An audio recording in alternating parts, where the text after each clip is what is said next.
రెండవ రాత్రి ఈ కూడికలో ఒక ఎనోష్ లోకానికి యేసు ఇచ్చాడు. వాళ్ళు బాగోలేరండి, వీళ్ళు చెడిపోయారండి, వాళ్ళ కోసం వీళ్ళ కోసం మనకెందుకు? యోబాలు సితార వాయిస్తాడండి, సానికి వాయిస్తాడండి, మనకెందుకు? తుబల్కాయం పనిముట్లు కనిపెడతాడండి, మనకెందుకు? ఎవరు ఎలా పోని, ఎవరు ఎలా సాగని, నువ్వు ఒంటరివి కావచ్చు,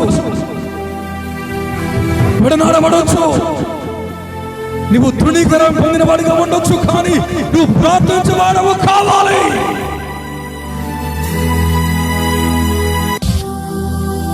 హేబెలు చంపబడ్డాడు, కయీను దేశమరైపోయాడు, వాగ్దానం నిలిచిపోయింది. వాగ్దానాన్ని కొనసాగించేవాడు లేడు. అతన్ని మడి మీద కొడతావు, అతన్ని తల మీద కొడతాడని ప్రవచనం నెరవేర్చడానికి కొడుకు లేడు. కొడుకుని చంపేశాడు. మరొక కొడుకు దేశమరైపోయి భక్తిహీనుడైపోయాడు.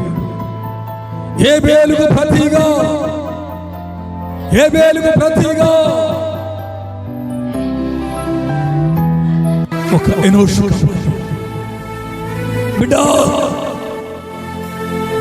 సంఘములో ఈ పరిచర్యలో హేబెలు చనిపోతే, కయీనులు బయటికి పారిపోతే, సేవకుని ఆదుకునేవారు, సంఘ పరిచర్యలు కాపాడేవారు ఒకవేళ లేకుండా పోయి నిస్తేజమైపోయి శూన్యమైపోతే, ఈ ప్రాంతంలో మరొక ఎనోషు లేవాలి.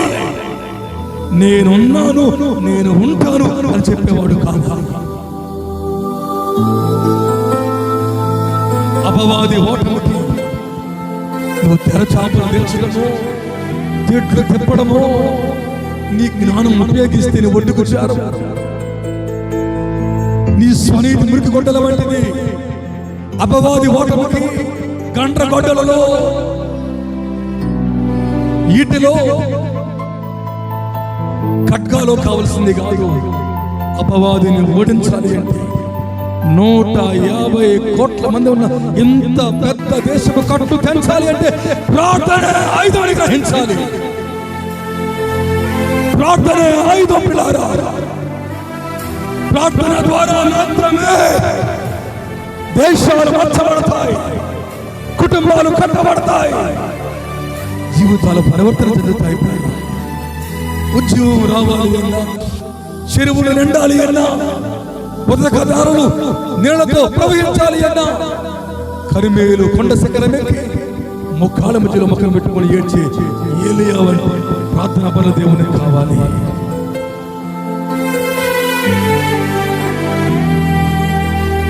ఎనోషు చనిపోయాడు.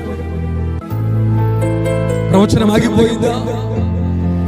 ఎనోషు కొడుకును కన్నాడు, ఆ కొడుకు కొడుకును కన్నాడు, ఆ కొడుకు కొడుకును కన్నాడు.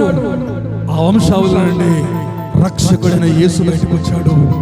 యేసు 30 సేవ ప్రారంభించి 33 సంవత్సరాల 6 మాసాల్లో చనిపోయి ఆయన సమాధి చేయబడి లేఖనం ప్రకారం తిరిగి లేచి మరణాధికారిని ఓడించి మృత్యువుని గెలిచి పునరుత్థానుడై లేచి అపవాది తల మీద కొట్టినాడు. అపవాది తల ముక్కలైపోయింది. ఆదికాండం 3:15 ప్రవచనం దేవుడు నెరవేర్పచేశాడు. నీ కొడుకులు, నీ కూతురు, నీ సంఘం, నీ విశ్వాసం, నీ కుటుంబస్తులు, మీరే రక్షకులు లోకానికి వాలి, విమోచకులు, ప్రక్షాళన చేసేవారిని పుట్టించాలి, పరిహారాలు చెల్లించేవారిని ఇవ్వాలి, ఉత్పత్తి చేయాలి, భక్తులు లేపాలి.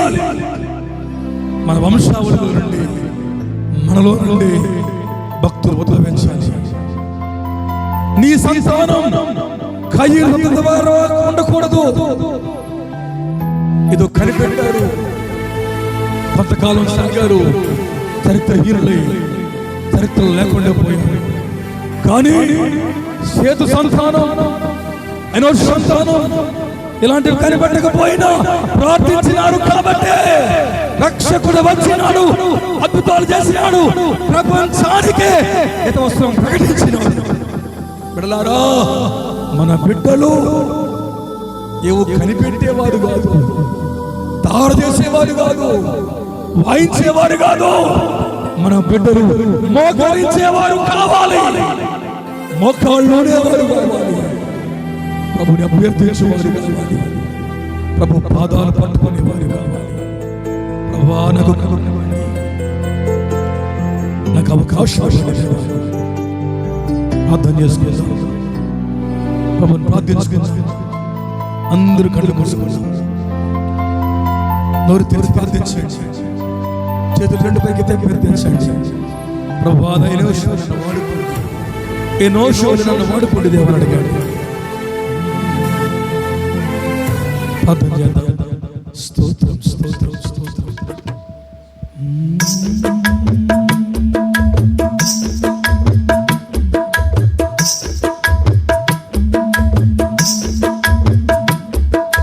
సాతాను బందీనై కుములుచున్న వేళ విడిపించే శ్రీ యేసుడే,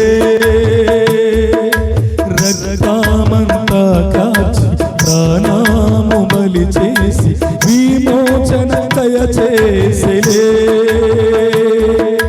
సాతాను బందీనై కుములుచున్న వేళ విడిపించే శ్రీ యేసుడే, రక్తమంతా కాచి ప్రాణము బలి చేసి విమోచన దయచేసెలే.